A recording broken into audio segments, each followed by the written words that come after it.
Hi, my name is Frank Stiff, and I'm here today with David Snead in what is hopefully the first of a series of videos about buying and selling hosting and other internet services businesses. David is a leading attorney in the space with well over 10 years of experience working with both large and small providers across a range of legal issues. He's also co-founder of the Internet Infrastructure Coalition, the trade group for the Internet Infrastructure Services companies. I'm an investment banker that helps companies buy and sell other companies, raise money, and perform other financial events. Links to both our firms can be found below for more information. I do want to highlight that our comments today are for general information purposes only, not meant to be taken as financial advice or legal information. This is not meant to be a recommendation to buy or sell companies. It's not a comprehensive discussion of the risks involved. So please be sure to consult your legal or financial advisor when considering the purchase or sale of business. Lastly, just to be sure there's no confusion, neither David nor I assume any responsibility or liability for the information in this video and may deny that we are ever in it. So David, the point of this video, among others, is to talk about selling a hosting business. Okay. And so we're going to try to answer today just what the steps are. We're not going to get into a great deal of detail. But let's just start off at the top. What is it for you, the first step, if a company wants to go and get ready to sell their hosting business? So there are two ways of answering that question. The first is, what is the first step in terms of a company deciding that they want to sell their business? And the second answer is first step legally. So let me start out with the first step from my perspective that a company has to, particularly a hosting company, has to think about when they're deciding to sell their business, and that is they have to decide why they're selling. And I don't believe that a successful transaction starts with a company saying, let's just put ourselves on the market and see what happens.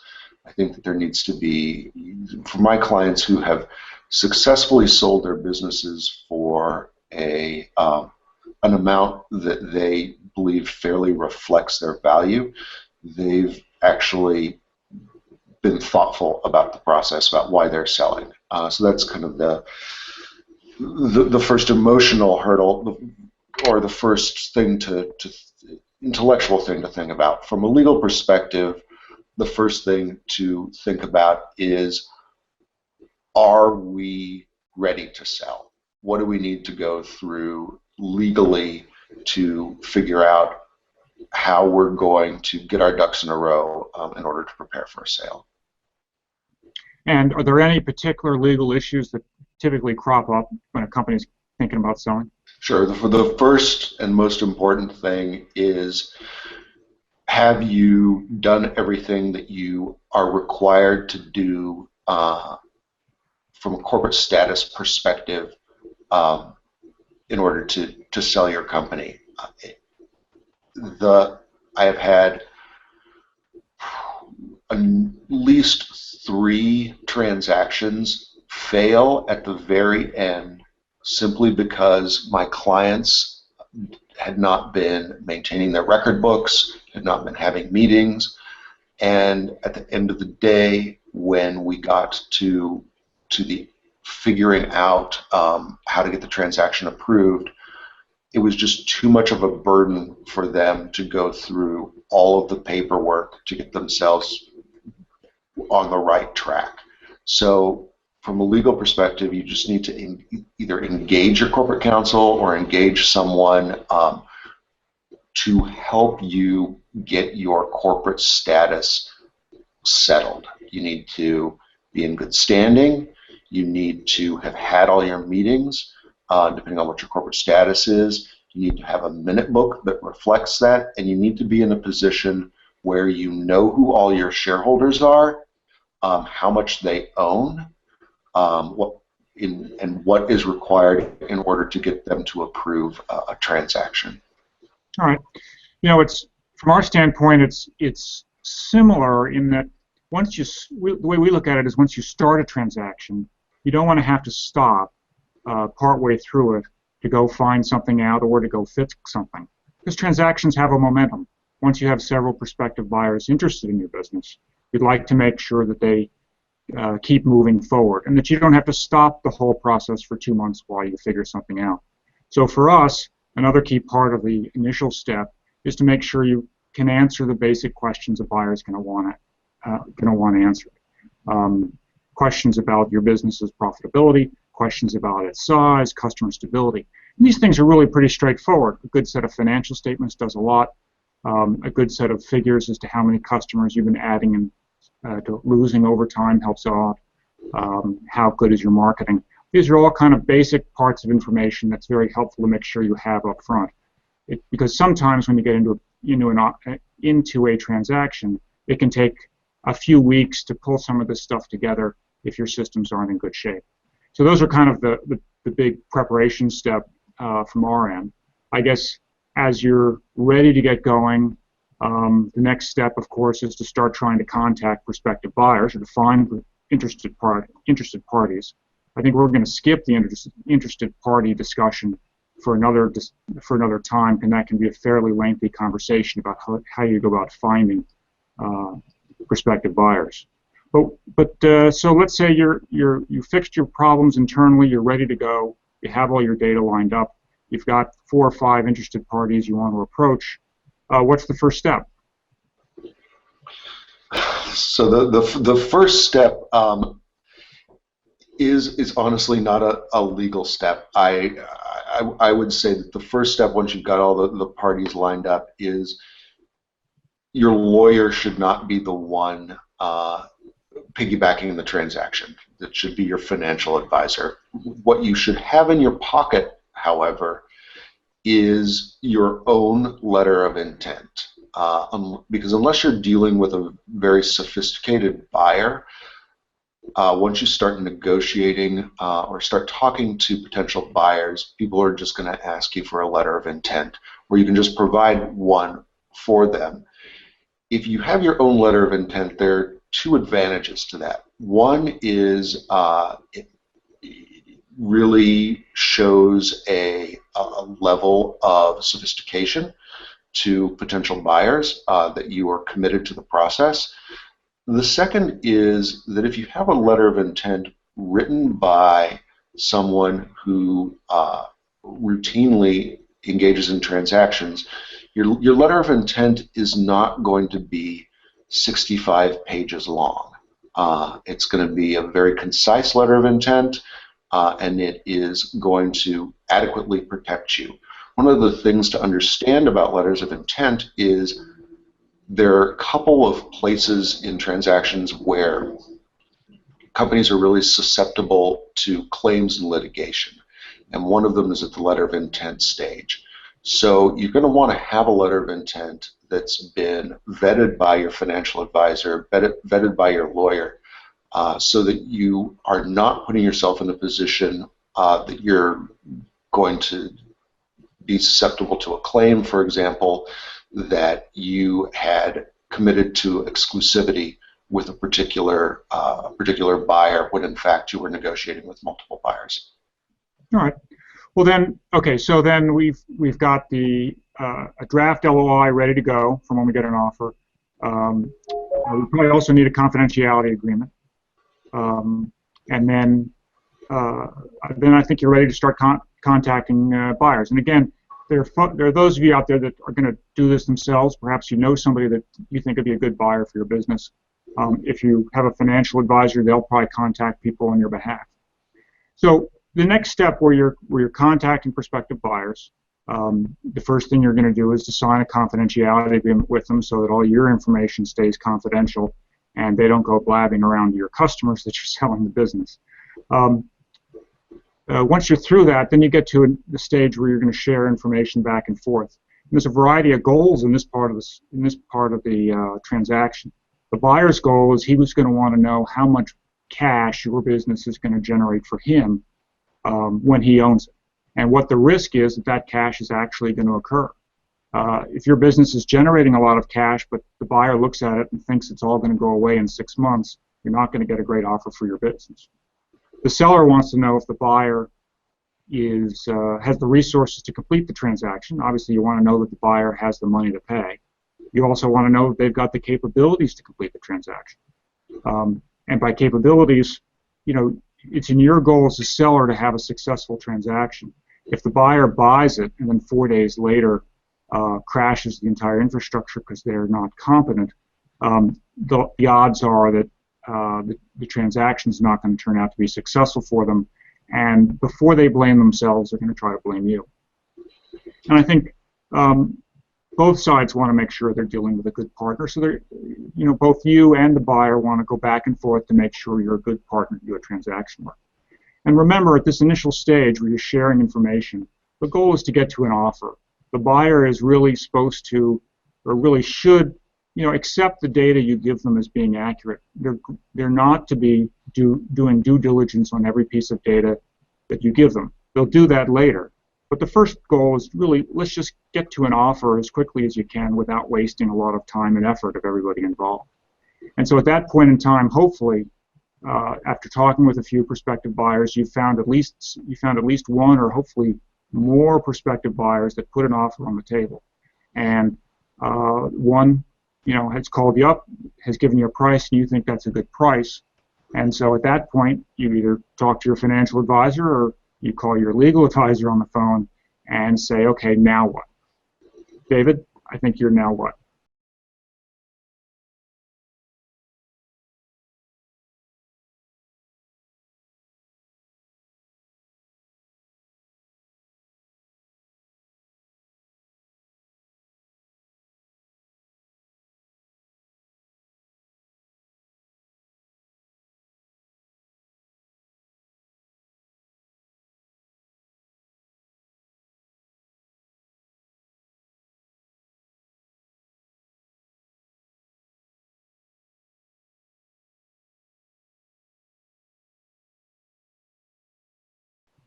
So this is after you get you get the offer, and you've negotiated on the price, and you begin to do generally a dual track type of work, and that is due diligence and negotiation of the asset purchase agreement.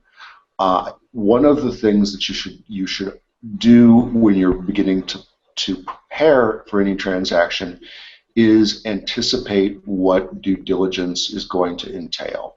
Due diligence is something that the parties have to do themselves. It's not something generally that your lawyers or your financial advisors can help you with.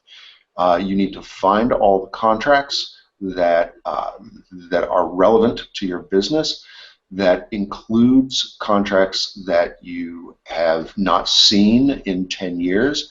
You're going to be asked for those contracts. And if you can't find them, or if the vendor, your contact is gone, you need to come up with a credible explanation that can be verified why you don't have that information. The same is true for information about your business that is less than flattering. In due diligence, nobody expects a company to be perfect. For example, nobody expects a company not to have had some employment claims or claims of that nature. The important thing is that you've prepared an explanation that is accurate, that is believable, and that is already reflected in your negotiations. So you don't want to wait until due diligence to, for example, let the prospective buyer know that you've had several patent infringement claims. Because that's a hurdle that's often those kinds of litigation issues are hurdles that are often difficult to overcome in due diligence. So going on parallel with your due diligence is negotiation of the purchase agreement, whether it's a stock purchase agreement or an asset purchase agreement, that will underlie the negotiation. And this the negotiation of an agreement is tedious, but it's completely it's very important, and you need to understand all the provisions that are in your agreement, and you need to have your financial advisor and your lawyer explain those provisions that are in your agreement that you don't understand to you in a way that you can understand them. Because at the end of the day, this is your document, and you're going to have to live with it. If you don't understand something in it, and it is something that's detrimental to you later on, you won't be able to excuse your non-compliance or the problem with that provision by saying I didn't understand what this was when I signed the agreement. So those are kind of the parallel tracks. The other piece that I would tell clients about the final agreement is there's going to be a series of schedules that are attached to the agreement. Those are issues that you're going to have to prepare yourself. Your lawyer and your financial advisor can't prepare your schedules for you. Those are going to be things like you're going to need to know all your domain names, you're going to need to know all your trademarks, those types of business issues that you need to start thinking about during this whole process. Well, yeah, I'd love to add to a few things on that. I really agree about the bad news. We find that if you tell everybody the bad news on day one, it never is an issue. If people find out the same bad news in due diligence, in other words, you didn't tell them, it can derail a transaction. And it often does derail a transaction because sometimes the buyers may not be sympathetic to the argument that it was something that happened long ago and you forgot about.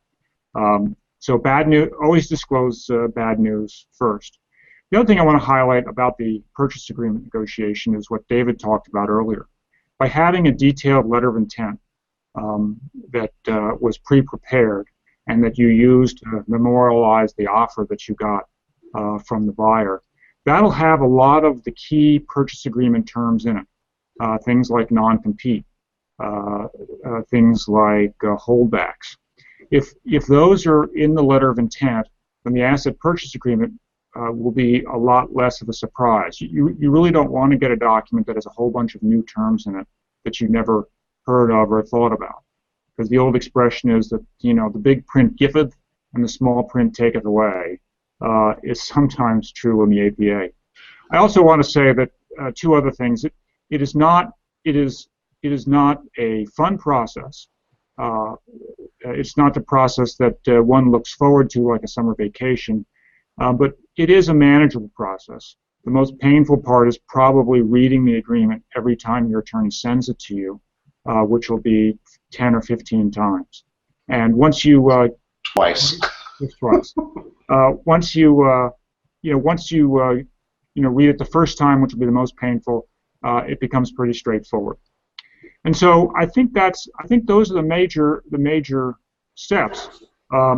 There's a couple of issues I'd love to just to highlight. One is time management, and this is important. You can't stop running your business because these processes can take 30 days or 60 days or even 90 days to complete. If you stop running your business and the financial results start to deteriorate, the buyer may back away at the last minute if your revenue starts going down. So you really need to keep paying attention. And I know it's self-serving for David and I to say it, but there is a lot of value to be gained by hiring experts along the way. If you know somebody that really wants to purchase your business, then hiring somebody like me may not be, and having a good attorney like David would be all that you need. If you're looking to approach a wide variety of people who you may or may not know, hiring a financial advisor, and there's a number of very good ones in the hosting business, hiring any of the financial advisors to help you on your path could really add value to business. David, do you have any other comments you'd like to make? So I agree with your comment about the length of the process. One of the pieces of advice that I give to my clients when I initially talk to them about working with them is that the process is going to take longer than you think. It is going to be more emotional than you would imagine, because for most small and medium-sized businesses, you have relationships with people that you're going to need to consider, and so there's an emotional scope to it. And the third thing is that you need to trust your advisors and disclose and talk to them honestly about what your expectations are and what is going on. We can't negotiate for you if we don't have the full benefit of your experience and your emotion. The other thing that I would say is, I really do want to emphasize the importance of getting the major terms for your transaction, the major expectations for your transaction out there to start out with, and make sure that if you have expectations that are more than a dollar amount, that you communicate those to your broker or to your lawyer. For example, if you expect to some of your key employees to remain with the company, you need to get that stuff out there. It can't be put in at the back end. At the end of the day, it's your company. You're in charge of the transaction, and if you want to guide the transaction, you need to make sure that the information that you provide to everyone is thorough, consistent, and is in front of an issue. All right. Well, David, thanks very much. I really appreciate your help in putting this video together. Sure. Thank Take you. care.